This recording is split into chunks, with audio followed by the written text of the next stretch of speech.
Welcome back to the Smart Driving Cars podcast. Thank you for being with us. This edition is made possible by CARTS, the Corporation for Automated Road Transportation Safety, a 501c3 nonprofit dedicated to safe and high-quality mobility for all.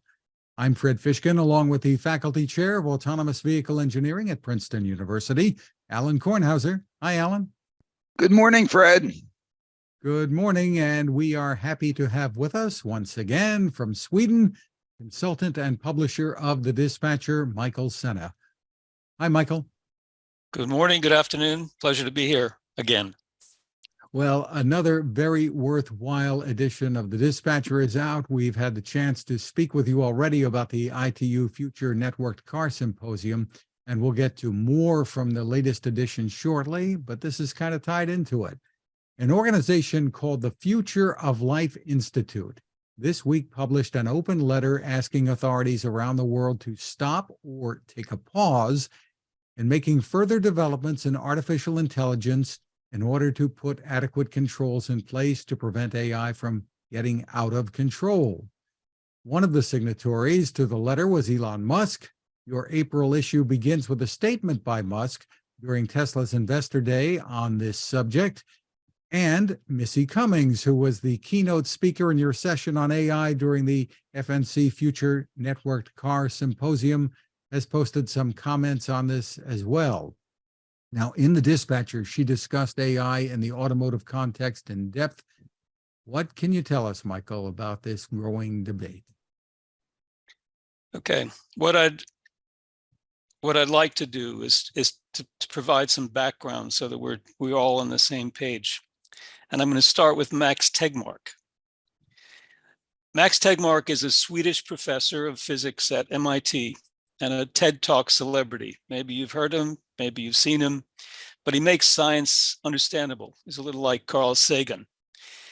Tegmark and a few of his colleagues are founders of the Future of Life Institute, which they set up in 2014 with support from Larry Page, Steve Wozniak, and Elon Musk, among others. Its mission is to keep artificial intelligence beneficial. It's the Future of Life Institute that's behind the open letter asking for a 6-month pause in AI development. Okay, so we know it's the future. It's not Elon Musk, it's not some other group, it's this group that's been around for quite a long time. Max Tegmark wrote a book published in 2017 titled Life 3.0. Here's the book. It does a great job of explaining both the technical and the philosophical nuances of artificial general intelligence, or AGI, and how AGI differs from basic artificial intelligence. I used this book as the basis for my article in the February 2018 issue of The Dispatcher. That's the article, titled No Humanless Drive Without AGI. I sent Tegmark a copy of the article and received a very nice reply saying that he agreed with what I said and he liked what I wrote. So last year, the Future Network Car Symposium Program Committee decided that we were going to have a session on artificial intelligence in the FNC 2022 Symposium, which was held last March.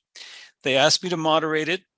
I reached out to both Tegmark and Missy Cummings to take part. Unfortunately, Missy had to decline because she was working with NHTSA at the time and had speaking restrictions. But I never heard back from Tegmark. Maybe the fact that FNC doesn't pay honoraria put him off. But in any case, another MIT professor by the name of Brian Reimer, an expert in AGI, gave the keynote. It was an excellent primer on AGI. In that first session, I decided to focus the presentations and the discussion on AGI because it's the most difficult to understand, but it's going to be needed if humans are going to be taken completely out of the driver's seat.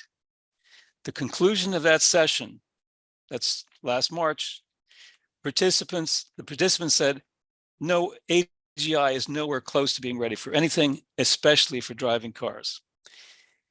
I've summarized this year's session, FNC 2023, in this issue of the Dispatcher, which I just sent out.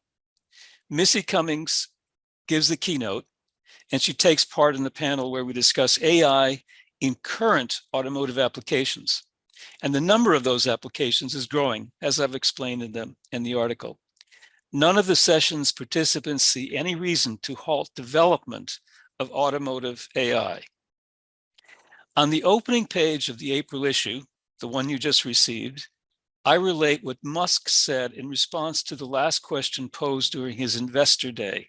I don't know how long that lasted, but it was a long afternoon listening to all of the presentations.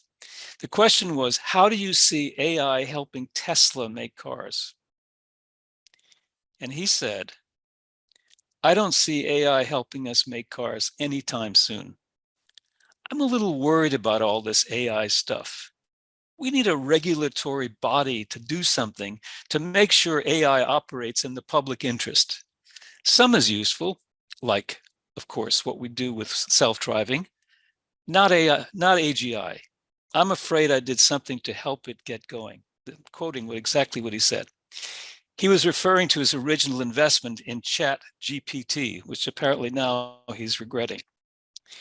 Missy wrote a response. OpenAI, I think, right? It was OpenAI. It was before OpenAI is responsible for ChatGPT. GPT. So yeah, I mean, yeah. I don't know if we. Go. Yeah. Okay. Missy wrote a response on LinkedIn to the letter from the Future of Life Institute, saying we shouldn't be pausing anything. We should be doubling our efforts to educate people on what AI is and what it isn't. We should be helping people to understand, not act like self-declared experts who hold the key to knowledge. She's criticizing an all too common attitude among the anointed tech intellectuals. We get it, but it's too difficult for all you little people to understand. Missy's an educator. She takes every opportunity to further the understanding about this difficult topic. We need more organizations like ITU and UNECE who are willing to sponsor symposia that help to increase our awareness and understanding, and more educators like Missy and you, Alan, who give of their time to spread knowledge. So there. Well, thank you for that plug, Michael, and so on. I think I tried to express where I am on the whole issue.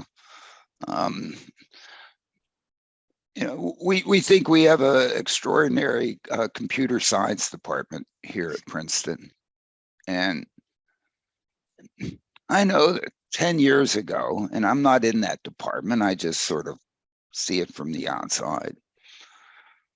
I mean, I don't know that they even offered a course in AI, simply because the concept of AI as AI, I think, is somewhat understood today, is just so far from anything having to do with intelligence that putting a word in front of it and including the word intelligence, just, I guess I'm speaking, maybe I'm not speaking correctly for them, but it's just totally inappropriate. Okay, there is an AI. I think we've evolved, and now, we discuss AI a lot more, probably because of the success of the deep learning motif, let's call it, associated with it, which is nothing but regression. I mean, regression in statistics is, you fit a function through a bunch of data, okay? And you then get coefficients for it and whatever, which is exactly what, AI is. You sort of get data, you get the two coordinates, you got a bunch of data, and you put something through it. And the problem with all that is that really intelligence? Does that have anything to do with intelligence? Does that have anything to do with the kinds of things that we can do in some sense? It can do a lot of things. It can do some nifty things. But my goodness, the aspects of what you need to be able to do, the context that we each put everything in when we take information in and put actions out, is just so much richer, broader. And it's not just, hey, capture a bunch of data and put it through this function and let it give you the values that basically interpolate between the data that you have. I'm not sure, I wish I understood how the brain worked and did all of its magic that it does. But I'm personally, and I'm not a computer scientist, I'm not in the computer science department. But when you look at the Turing test and fundamentals of that and so on, and what it requires, it requires, when we each have a conversation, we put that conversation, that information into our minds and relate it to the biases that we happen to have, and then do some responses. But it's a whole world knowledge, our own particular piece of the world knowledge that goes up against it.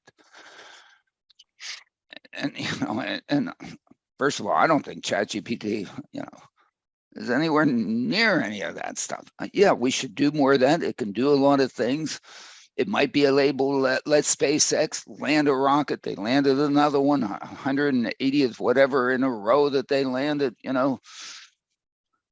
driving down the street, having a kid play out there in that street and a ball rolling out, you don't know whether it's a ball, it's a boat. I mean, that takes some intelligence, I think, to be able Alan, to do that well. Anyway, that's kind of where I sit on the whole thing. Well, I think you sit where I think most people sit. They don't really think that what we're doing right now is with artificial intelligence. And let's forget about the fact that it was a bad name to give it back in the 1960s, so forget about that part. But it sticks like GPS stuck with personal navigation devices. We can't do much about it. It's there right now. And the fact that there's a huge difference between artificial intelligence and artificial general intelligence, they're not the same. They're not even in the same arena. So we're talking, you're on mute, Alan. We're talking. Yeah, they're not in the same arena. Agreed. Right. So what it's going to take to be able to drive cars without humans being in the loop anywhere is artificial general intelligence. And as I've said, there isn't anyone who's working in this field or even thinks they're working in this field who believes that artificial general intelligence is going to be around the corner anytime soon.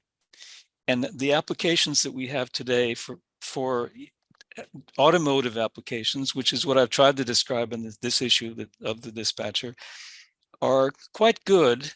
They're artificial intelligence. They're very basic, and they're based on technology that's available and that we can work with.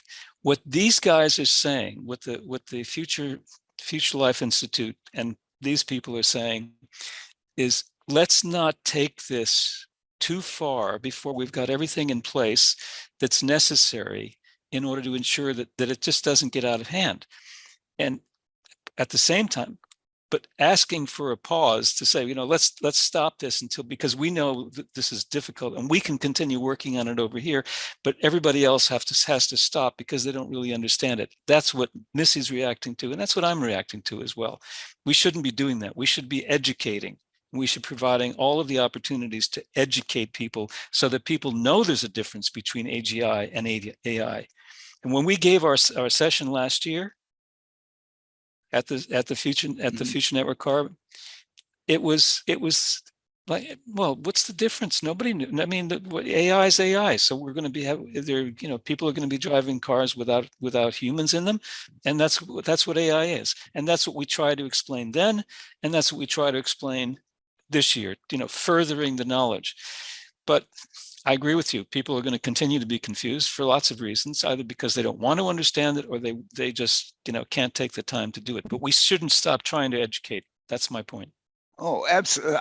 Well, I don't, I guess I'm hoping that I didn't interpret the call to stop. It is because nobody knew what you don't know what you're doing. We want to continue on. Stop the hype around AI. No, Stop that's not it. overselling it. I mean, I No. think some folks are trying to sell it as as artificial general intelligence. Yeah, That's they what are. They I mean, are. that's what they're Th- selling it as. And we Exactly. have the same Exactly. problem with our terminology associated with smart driving cars, which I mean, why did I end up calling them smart driving cars in the first place? Mhm. Darn it, the terminology is just leading a whole bunch of people to, I mean, you know, it's perfect to have to misrepresent, to overhype, to sort of say I can do this much, but I'll claim that much, and therefore I'll, you know, and whatever. And I think that's what the heck we're now faced with with Chat GPT. I mean, I it's think all the ludicrous. hype, Alan and Michael, all the hype Mm. surrounds what is referred to as generative, I guess AI is what they're calling it, which is Google has barred and Microsoft with their Bing is incorporating the ChatGPT and Yeah. through their investment, and The- people using that for search and to write papers. None of your students, Alan, but mm, there's a lot going on out there with how people are trying to use this. They're writing press releases with it. mhm, sure. Yeah, and they're making animations and they're putting out fake news and they're doing all that stuff. But I think, you know, anybody looking at this stuff says, you know, this has to be crap. I'm going to say Okay, something really. I'm going to say something really nasty right now, and good, good.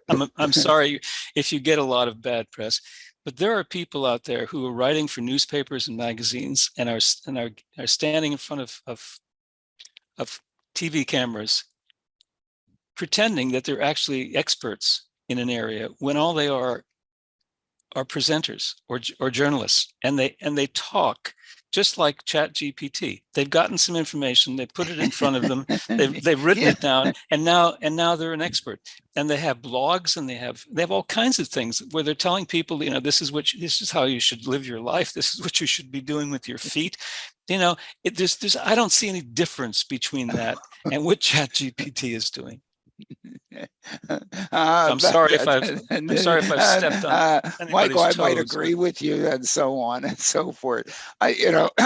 Um, I'm on sabbatical this year, and in some sense, I can't wait to get back in the classroom and you know, give my first assignment. And then I'm not sure if I'm going to ask them. I've been wondering what the heck I'm going to ask them, because it's usually sort of, you know, their perspective on something. mhm, And I may ask them to have Chat GPT write it for them and then critique it. yeah, Okay. yeah, And then, but you know, so I'm sure one of them in the class is going to have Chat GPT. If I do that, have Chat GPT write it, and then ask Chat GPT to critique it too. So yeah, maybe we'll have to do a critique squared or something like that on it. yeah. I don't know, but but yeah, I mean, it's okay. It's now another tool to do stuff for us. You know, we used to have you used to be able to go in the library and have a card catalog and pull out some drawers and be able to read some things that allowed you to go find books that might be in a whatever, you know. I Have we really advanced much beyond that? I mean, it's somewhat more convenient. You ask Google D, and it I sort don't of ask brings it Google up. anything. Uh, If I need something, I'll go to Wikipedia, and then I'll use Okay. the Yeah. No. Yeah. original Yeah. sources for that. Okay. You know, Same difference. Yeah. And yeah. I do the Wikipedia thing too, I don't do but Google. it is. Yeah. I think What it about helps Bing? us. And Mm, yeah. yeah. Yeah. And Elizabeth won't let me use Bing. You know, she says, never mind. Yeah. Okay. Well, Yeah, no, back to the dispatcher, I this is guess. Yeah. such a critical issue, Yes, it and is. absolutely, Michael, it's wonderful what you've brought out about this with respect to the kinds of things that we're trying to accomplish, which is try to provide affordable mobility to folks. Mhm. It's of some high quality. Unfortunately, to do really good things, you need some really good human brains in there working on it really well, I think. Mhm. I mean, to me, that's the way to do really good things. Find the really good creative people, the really good, motivated, dedicated these, and boy, go to town. Okay. The issue is that they deserve to earn a lot, and therefore it makes it non-inexpensive. Okay. And then at some point you have to tuck your tail between your legs and say, sure wish I could do that at scale for a lot of folks. But unfortunately, when you look at the cost function, what it's going to cost you, you know, everybody there's labor in there. There's human labor in that cost function. And the thing to try to reduce that is to get rid of the human labor. I mean, what did we do with China? We went out and found a bunch of people who were willing to work for nothing to make gizmos for us. So, for the past who knows how many years, we had a bunch of stuff going across the oceans so we could have gizmos, and I could buy a pair of pants almost cheaper than to wash them. Just buy a bunch of pairs of pants. Not quite that bad, but and what was that? Why? Because we found labor that was cheap. Labor's gotten a little bit more expensive than that. And in the end, when we look at this stuff, labor's not cheap. And if you want to make it inexpensive, unfortunately, you got to figure out how to replace something. And I guess the other thing we should talk about is that Moore, the co-founder of Intel, passed away this past week. Great obituary in the New York Times, but the whole Moore's Law business. I mean, the reason we have all these computers is, hey, we figured out how to, even though that one might be a heck of a lot more expensive to make, we can mass produce that without labor input. Each individual one that we then end up having ends up costing zero. And the next one that's twice as good costs half of zero. I mean, Moore's Law, I mean, best thing to ever, but that's not the way labor works. Okay. And unfortunately, I don't know, maybe there's another way. Maybe we can find a Moore's Law with labor, but I don't know who's come up with. Marx didn't come up with that. Engels didn't. Who, anybody? I don't know. Anyway. No, I think the solution as far as labor is concerned is that we have to shrink everybody. You see the movie, Honey, I Shrunk the Kids? I mean, that's yeah, I guess I guess so. If we were just, if we were a third the size or a quarter of the size, we'd eat less and we'd cost less. So because maybe I don't know. Anyway, that's the tough thing, and that's a tough thing, and of course that's what you would like to have. You would like to have the gizmo replace the human, and you can put whatever nomenclature you want on that gizmo replacing the human doing it, but whether that gizmo is going to have intelligence, Hal didn't have intelligence in 2001. Okay. Anyway, whatever. It's a great subject. Well, but we should continue to work on it. Generative AI is being put to the test by a lot of companies trying to do different things with it, and we'll, I guess, see how that shakes out. But that is not the AGI that certainly you were talking about. Yeah, but even on the AGI thing, I even roll my eyes on some of that too. Again, because part of the AGI says that we're going to put all knowledge or a large part of our knowledge base as the generalized knowledge platform. I think what's beautiful about us as individuals is that we all are biased.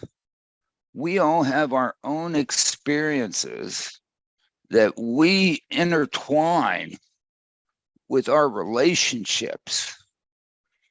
And it's our biases that make us interesting. I don't Our think there's anybody differences. I don't really think there's Okay. anybody, including Elon Musk, who thinks that it's going to be interesting to talk to a robot. I mean, and if they Can't do, imagine. and if they do find, I mean, okay, go someplace. But I really don't think that's what we're talking about. We're talking about the issue of having robots drive cars as if they're humans. That's artificial general intelligence. It's not, it's not deep learning. It's not any, it's having the capability to be able to make decisions. We're nowhere even close to being there. And the only thing that people like Tegmark and others, including Musk, are saying is, we don't know what's going to happen when we do get there. But before we do, let's make sure that we can, the turn off switch, the kill switch is on the robot, not on the human, so that, we can kill the robot before the robot kills us. But I think we've beaten this horse today. I don't know what else I can say. Yeah, well, I'm thinking that the robot will just commit suicide. That would be nice. They'll kill themselves. Yeah, that would be good. I mean, because in the end they're totally irrelevant. Sounds like a Go ahead. But on we go. But it's a great topic. Yes. Yeah, yes. Back to the dispatcher. Yes. Michael, you have a headline. EU big three countries want to freeze the ice ban. I love your headline. You like the headline? I like the headline too. I just sort of just came in there. ICE meaning internal combustion engine. Internal combustion engines. The EU thought it was home free, had gotten everybody on board that they were going to ban the sale. This is important to get a distinction. This is not good. They're not saying in 2035 all of the ICE vehicles, including my 2015 RAV4, which hopefully will be still running and I'll be still driving it in 2035, has to get off the road. That's not what they're saying. What they're saying is that no car company can sell a car in Europe, within the EU and other countries that go along with it, can sell a car that runs on gasoline, petrol, or diesel fuel.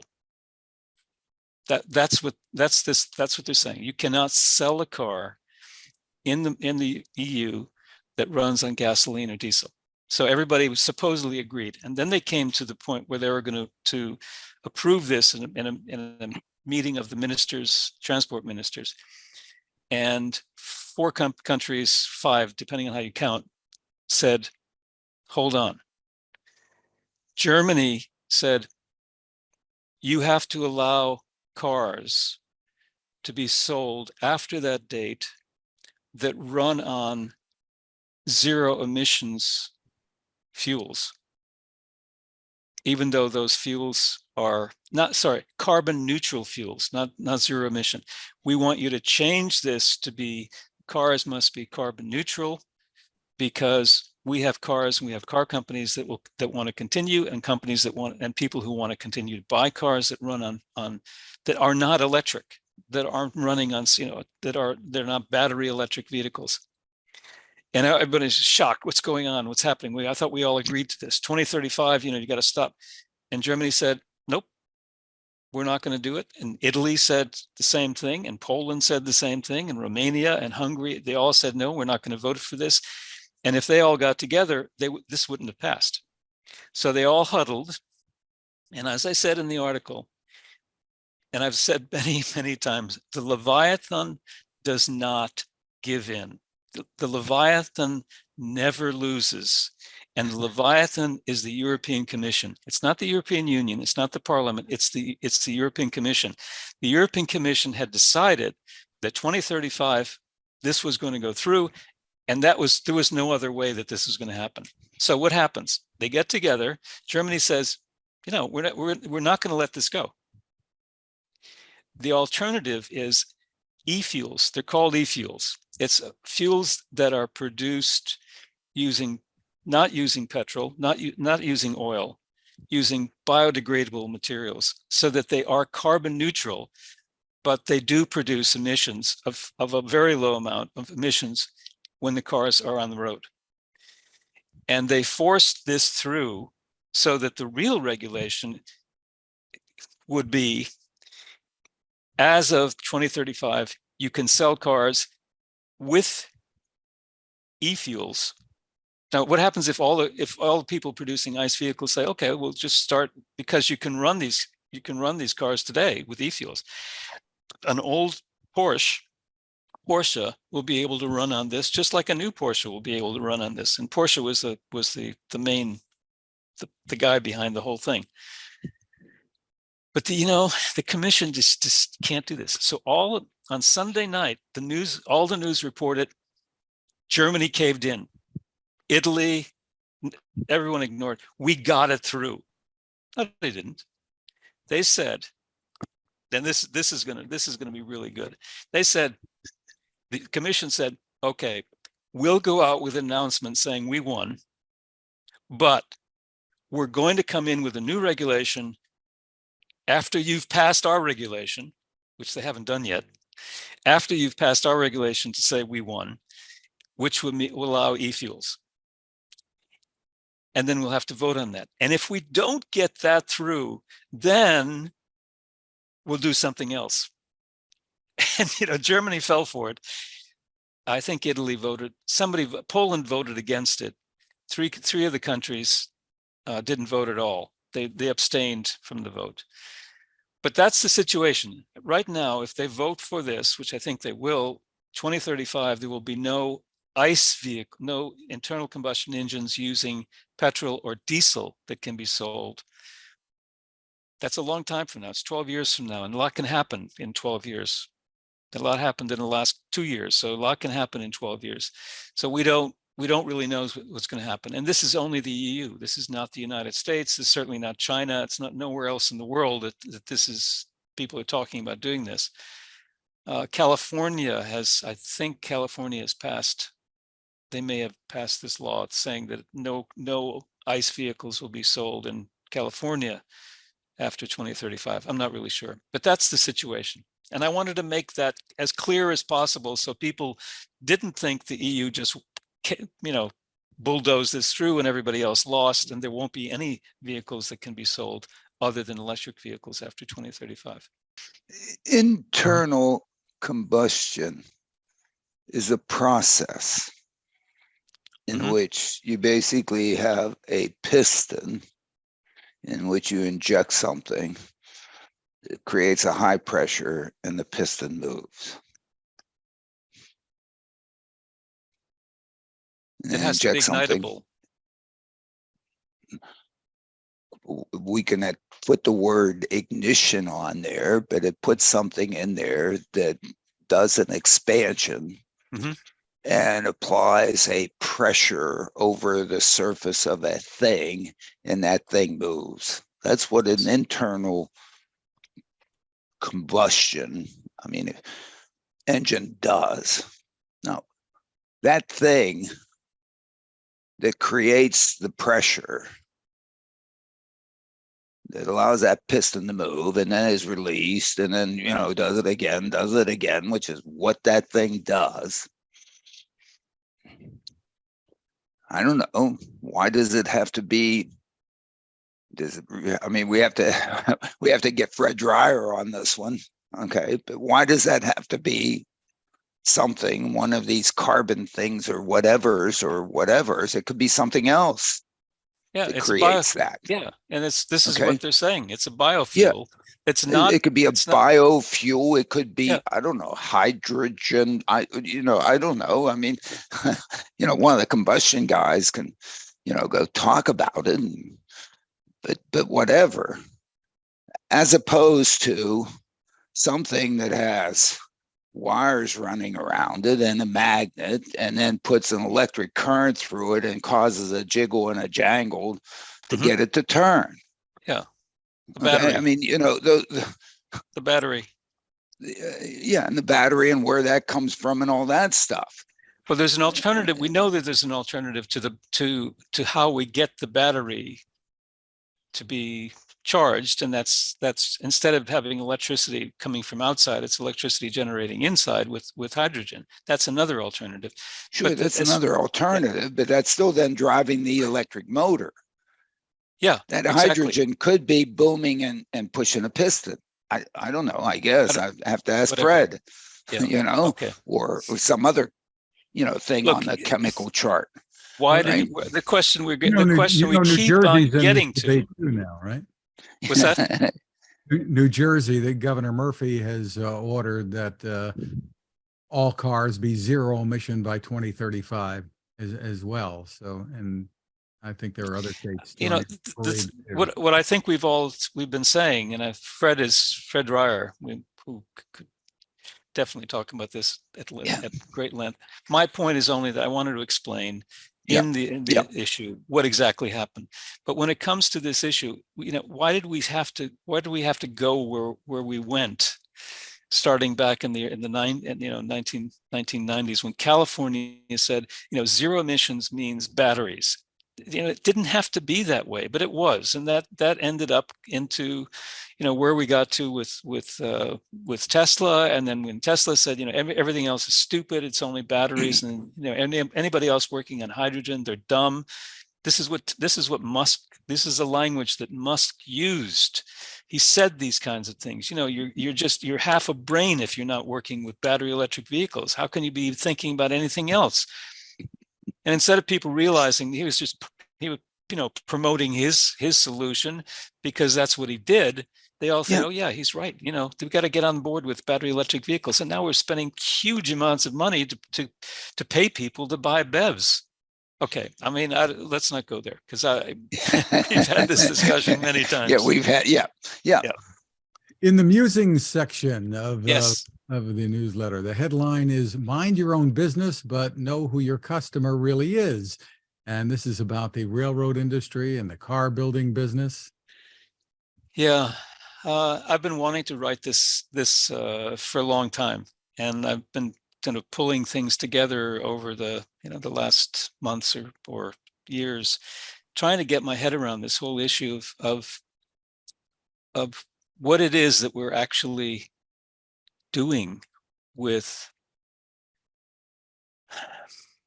the car business. And there has been so many attempts particularly during the last 10, 15 years, of car companies saying, we're now in the mobility business. We're now in the transport business, or mobility as a service.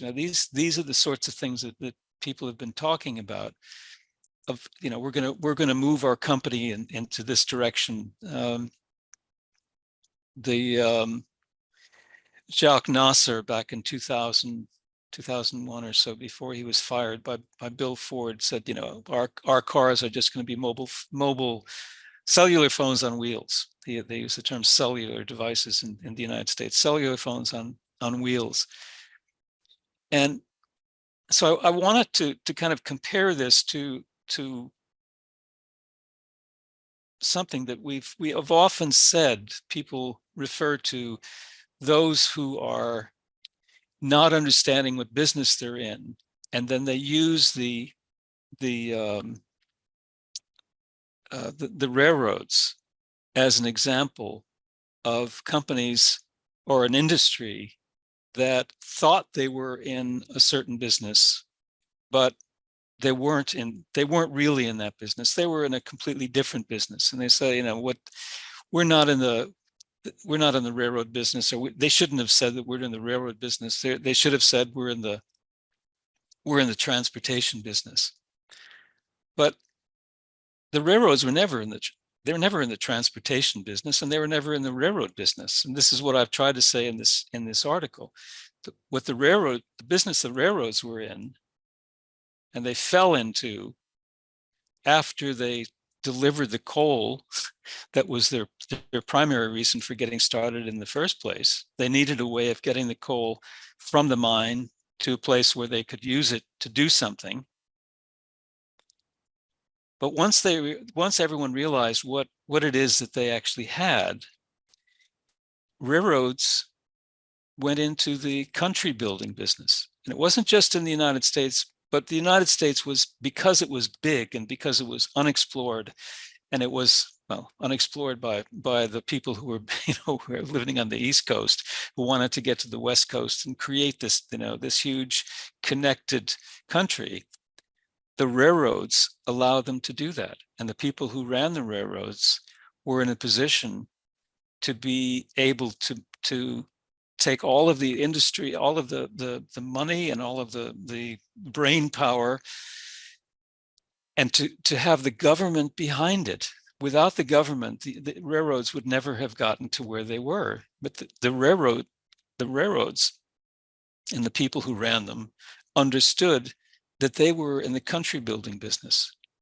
And they continued into that, in that mind frame, up until the beginning of the First World War. And a lot of people don't realize that then after, in the middle of the United States entering World War I, the railroads were nationalized. Not totally, but they were taken over by the government, because the government was concerned that they wouldn't be able to use the railroads in the way that they needed to take them through World War I. And then they gave the railroads back to the railroad companies after World War I, but the damage had already been done. They hadn't been maintained, and a lot of things happened during that time. And gradually, during the 20s and the 30s, and particularly during the Depression, the people in the railroad business realized that they were no longer in the country building business, and the country had moved on. They were now building roads, and they were starting to coddle other groups of people who were now replacing them in the railroad business, in the country building business. And we have a similar thing that occurred with the car companies, because the car companies, particularly post World War II, the car companies were also in the country building business, but they were doing it at a smaller scale. They were doing it around the cities. They didn't have to expand across the country, because that in a way that had already happened. But then in the 50s, when we started building the interstate highway systems, they were, that with the trucking, particularly trucking beginning to take over from the railroads, the trucking and cars, they were the country, behind the country's expansion, this dynamism of the United States. And the point is that a company like Tesla, which is I think is a very good example. All of the car companies are saying, we're in the transport business, and we're in this business, and we're in that business. And Tesla, if you watch their investor day, the only message that they were giving, except for Elon Musk, who went off in a couple of directions a few times, but everyone else was saying, we're in the car business. We're in the car making business. Now we're going to sell cars that people want to drive. We're going to sell 2 million of them this year. And who knows, when Musk came on, he said, that's the number of cars we can sell is unlimited. But we think we can sell 20 million cars. Nobody sells 20 million cars today. Volkswagen and Toyota sell 10 million cars, but nobody sells 20 million cars. And here's this little company that didn't even exist 20 years ago, who says, we're going to sell 20 million cars. And the demand for our cars is unlimited. We can sell as many as we want if we could produce them. They're in the car business, the car building business. And unless people who are in the car building business understand that if they're not in the car building business, they better be in some business that's either going to get a lot of subsidies from the government, like battery building or charger building or something building. But as far as I know, there isn't anybody who's making a huge amount of money by being in the bus building business. or being in the bus running business, for some reason that we're going to probably discuss at greater length when we get to Princeton in May at the Smart Driving Car Summit. But yeah, that is a lead in to the summit, because that is something that we really do want to discuss. You know, what business is who in for what? Okay, and I think what is becoming clear, at least to us trying to put together a program for this thing, is that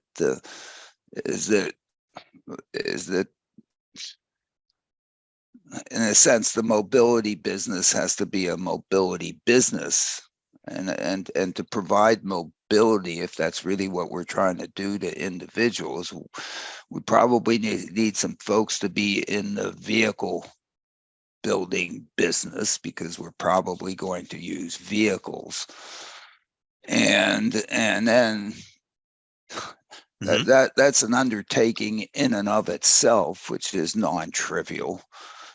And then somebody else is going to be in, provide the mobility, the service, let's call it the service end of the business.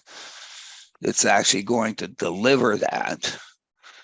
And it may be us as individuals, as we do today. We go out and buy the car and we deliver that for ourselves. And then we undertake all the responsibility of the insurance, the maintenance, the whatever, and so on and so forth, making sure everybody's happy as they can be. And if they're not, we get our hands slapped and we have to pay the fine and we go to jail and all that stuff. Or it's going to be somebody who's going to take these vehicles and somehow put them out there such that when we want to use them, like when we use an elevator, we just hop on it and use it. And maybe it's going to extract some payment from us, or maybe it's going to extract payment from others or somebody. But, there's a business around the provision of that service.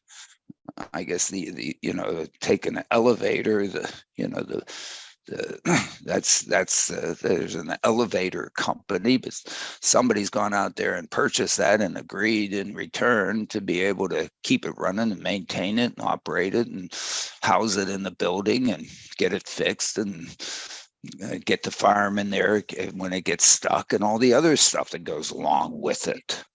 Whether or not they extract that payment from us or the people that you go to visit, that's a detail in the business arrangement. It has to be a business. Yeah, well, there's no business in elevators. The business in elevators and operating elevators is to get people in the building. Every building owner, every building operator, people who run the buildings run the elevators. There's no elevator, public elevator service. Well, but I'd argue there is a business in elevators. It's making the elevators, the building owner happy. It's to make the building owner a hero. That's the business that it's in. Okay. And because it does its job so darn well, that owner is allowed to charge who knows what rent for on the 14th floor. Okay, without the elevators, he couldn't get people to get to the floors, right? Unless they were willing. Absolutely, I agree. Unless they were willing to walk up the stairs. Absolutely, and that's zero. So therefore, that building owner is like in deep caca. Yeah, but if we didn't have elevators, it doesn't mean we wouldn't have buildings, and doesn't mean we wouldn't have people working in buildings. We just wouldn't have tall buildings. We wouldn't have tall buildings, yes. Unless everybody was Superman. Yes. Of course, we wouldn't have. They might be spread out all over the darn place, and now we could have high-speed trains going back and forth between them. I don't know. Yeah, we'd have moving sidewalks. Moving sidewalk. Yeah. But in order for people to get from one place to another, and we, it's not like we're just walking around the building. Cities are big. And people don't just live in cities and work in cities. They live in different places and they work in different places, and they have to get to lots of different places. People live in Trenton and they work in Newark, or they work in New York, or they work in Philadelphia. Networks. They're 2Ds. They're spatially this way, and and maybe even a little chunk going that way too. So somebody who's going to be in the the getting people to the place they want to go business. And the bus companies claim that they're in that business right now, but we know that they're not able to do what they need to do and earn enough money to be able to do what they need to do, because they have one huge cost in every bus, and that's the driver. That's what we argue. Yep. Right.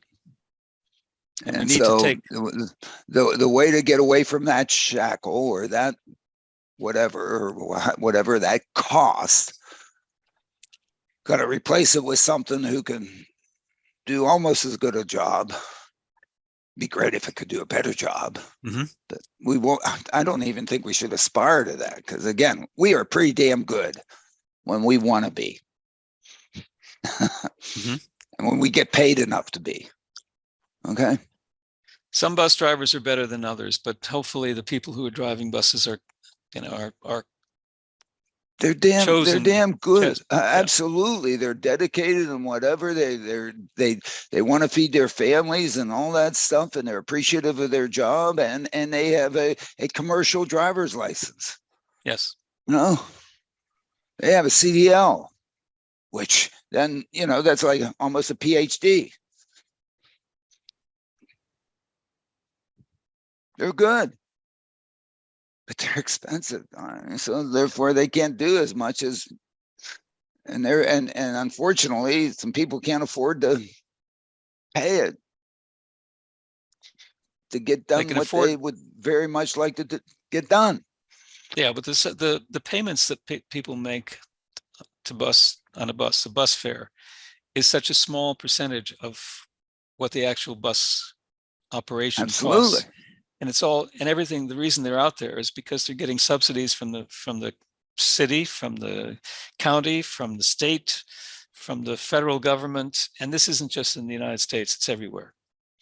Yeah, and that subsidy can only go so far and only provide service to between certain places at certain times. It's not infinite. If it was infinite, then you could cover the whole set. No problem. But it is very limited. Yeah.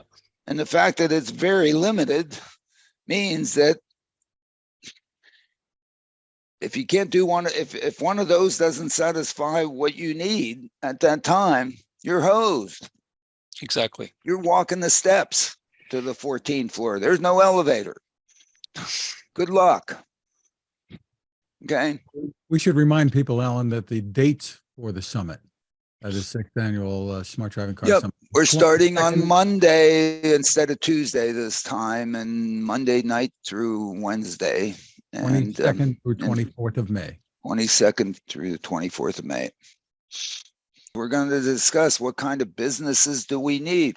I mean, if one is going to provide this mobility to these places where the subsidies aren't enough to be able to provide the mobility in those times and spaces, because we're dealing with a dimension that's 2D in space and a continuous D 0 to 24 in time. That's a volume anywhere, right? Because that's sort of the way we end up. And we've sort of ended up having our land use that way. Why? Because many of us have access to a car. And guess what the car can do? It can go between most of those places at almost any time. It sits out there and waits for us. So if you're in that group of folks, you're like, fat and happy. If you're out there in the set of folks that doesn't have that, you're now stuck with whatever the subsidy amounts can afford, the little threads within that 3D space. And most of it's empty. So how do you fill it? Well, you have to have the subsidies go farther, and to have the subsidies go farther, unfortunately, you may have to do it without the use of people. Because then to do it, if each one of them needs people, you're going to have to need a whole host of more people to fill the space, but you can't afford to pay them. So you have to find a substitute, I think. I mean, that's how we end up getting to where we are, and the kinds of things that we propose. But then you have to be in the business of delivering that. And somebody's got to be in the business of making the vehicles that actually can do that. And the thing that sort of replaces the human, at least a little bit, or enough. So it's not just, oh my goodness, it's not a train wreck out there. And I guess in a simple term. So that's what we're going to try to deal with. And it's, who's going to do which piece? And if you look at the folks that are out there doing the things that sort of have motivated this technology up to this concept up to this point, it seems like it's amazing. It seems like they're really not in the vehicle building business. No. And they're not in the mobility delivering business. No. So in the two big businesses, as I like to say, Boeing builds airplanes that United Airlines buys and puts a service concept on top of it that I go hop on and get between Newark and LA. Mm-hmm. Okay. Yes. That's the bit. United Airlines, I guess it's gone bankrupt a couple of times or whatever, but it's kind of a business. Does it have subsidies from the government? Yeah, we can find all kinds of, but not a whole heck of a lot. Okay. And they provide that. And Boeing, same thing. Did they get help from the government? Heck yeah, they built, bombers in World War II to allow them to, we can, say got help from the government. A lot of subsidy, but it's a business. Okay. Easy to identify. In the people moving business, especially in this driverless technology with AI or whatever we want to call it that goes in there and figures out how to not hit something, it doesn't seem that really it's the people that make vehicles doing it, nor is it really the people that have businesses that move people doing it. It's not coming out of transit companies. Okay. And it's really not coming out of GM. Sure, GM owns Cruise, but it's coming out of a who knows what supplier to a tier one way down in the bowels that's grabbing that tail and seemingly trying to wag that dog, maybe. Yep. How much time do we want to talk about this? Yeah, and we want to talk about this. Hour. And we now we're going to spend a summit talking about it. Yeah, but I think we need to focus it as well, because we need to. There are bus companies. Why are the bus companies not doing this? And let's discuss why they're not doing it. Yeah, I don't see any bus companies out there who are hopping on this bus and looking at taking this as a business operation. There are companies. This the one down in Florida. What's the name of the company that's operating a shuttle bus? That says they have driverless May Mobility or May something. Mobility. May Mobility. So a company like May Mobility is operating a service in a limited area. Now, why isn't it New Jersey Transit? Why isn't MBTA in Boston? Why aren't these organizations coming up with this and saying, we're not really solving the problem of the people who are riding our buses. We're in the bus business. We're in the bus operation. We're in the train operation. We're in the trolley operation business. But what we really should be doing is we're in the business of providing transport to people who need to get places all over in our region. And it needs to be affordable.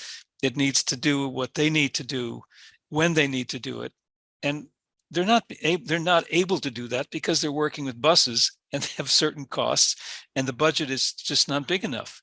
I guess, take Mooney in San Francisco.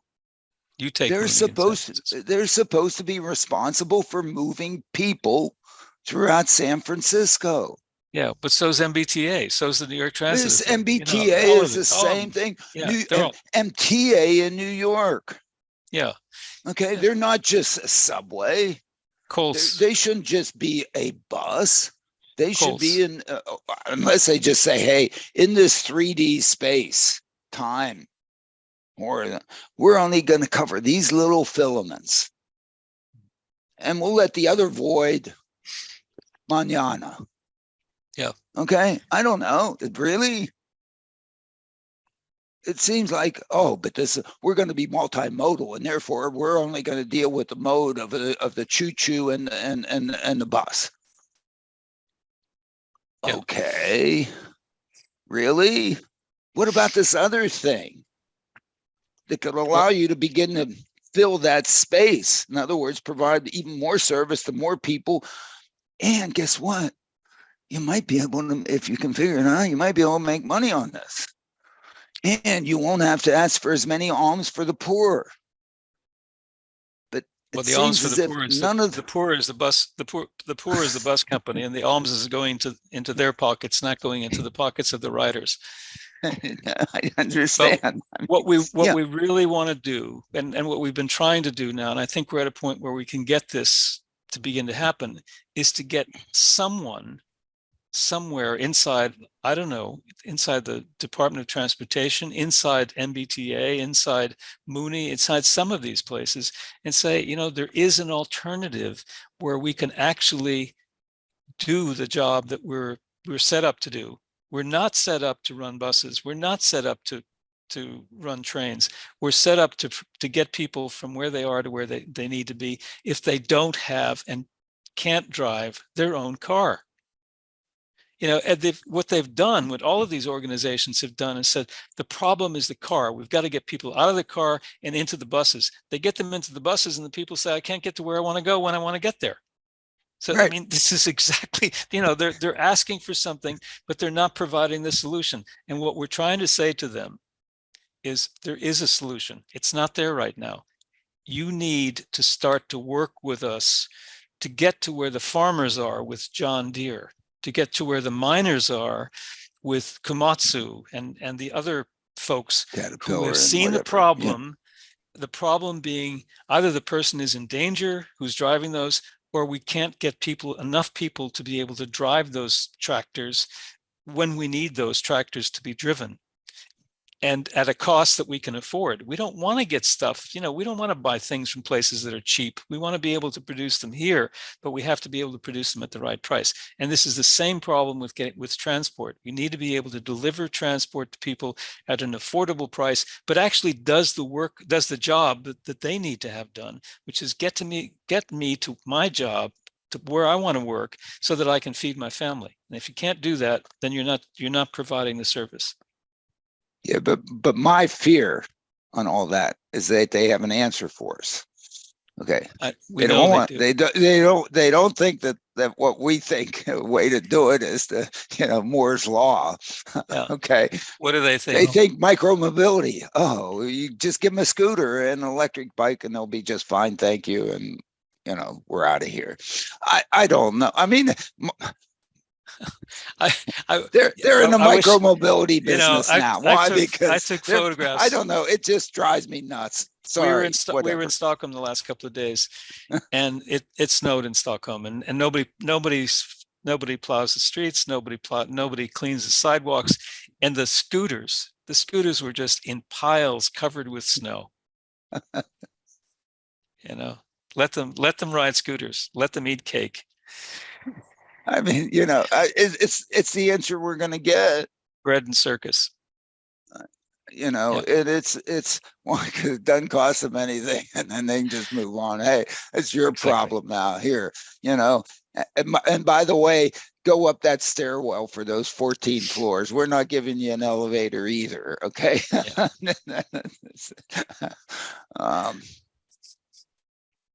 So, Alan, the website for more information about the summit, where this discussion and much, much more will continue, is cartsmobility.com. That's where you're going to find all the info for it. And we hope see many of you there.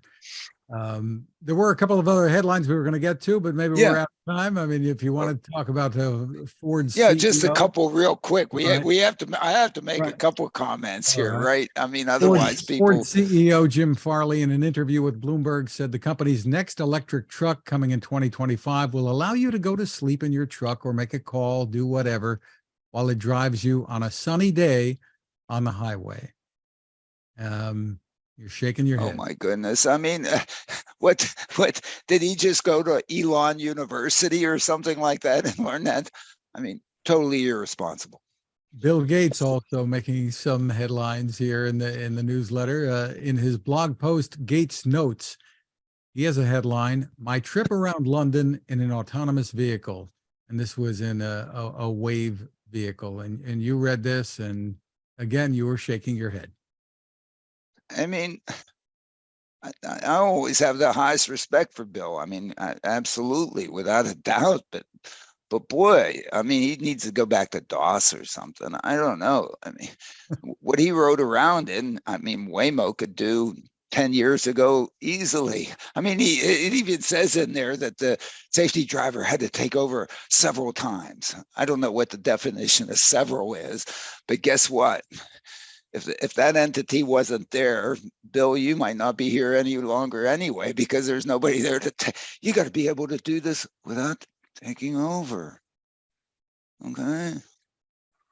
That gets back to the whole challenge of this thing that we talked about at the beginning. This is a non-trivial. You can't do this, so many. You got. So it's not an autonomous. Look up the definition.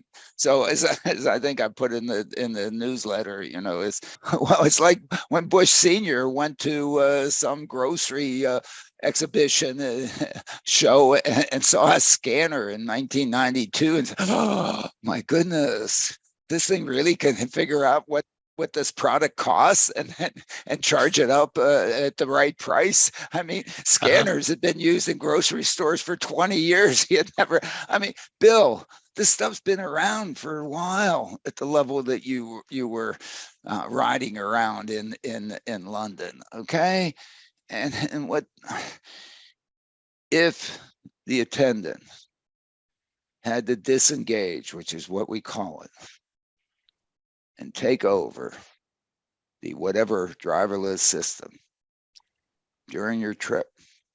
It is nowhere near prime time in that operational design domain, even if it is on a sunny day. And Bill and Ford, with respect to whatever system you have, if I fall asleep in that Lightning and something happens, boy, you better be there to bail me out and make me whole. And I don't think you're willing to do that. That's where I stand. A fitting way to park this edition. Michael, thank you again for spending time with us. And My pleasure. Terrific. As always. The website for the Dispatcher is michaelsena.com. Thank you to CARTS, the Corporation for Automated Road Transportation Safety, for helping to make this podcast possible. CARTS is a 501c3 nonprofit dedicated to safe and high-quality mobility for all. You can find us, of course, at smartdrivingcar.com, also on Spotify, TuneIn, Apple, Google, Spreaker, Amazon, wherever you turn to for podcasts. Your smart speaker can play us too. Don't forget to check out cartsmobility.com for more on the upcoming summit. You can find my tech reports at techstination.com. I'm Fred Fishkin along with Alain Korhauser.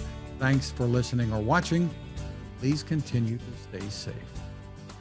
Thank you, thank you, thank you, thank you.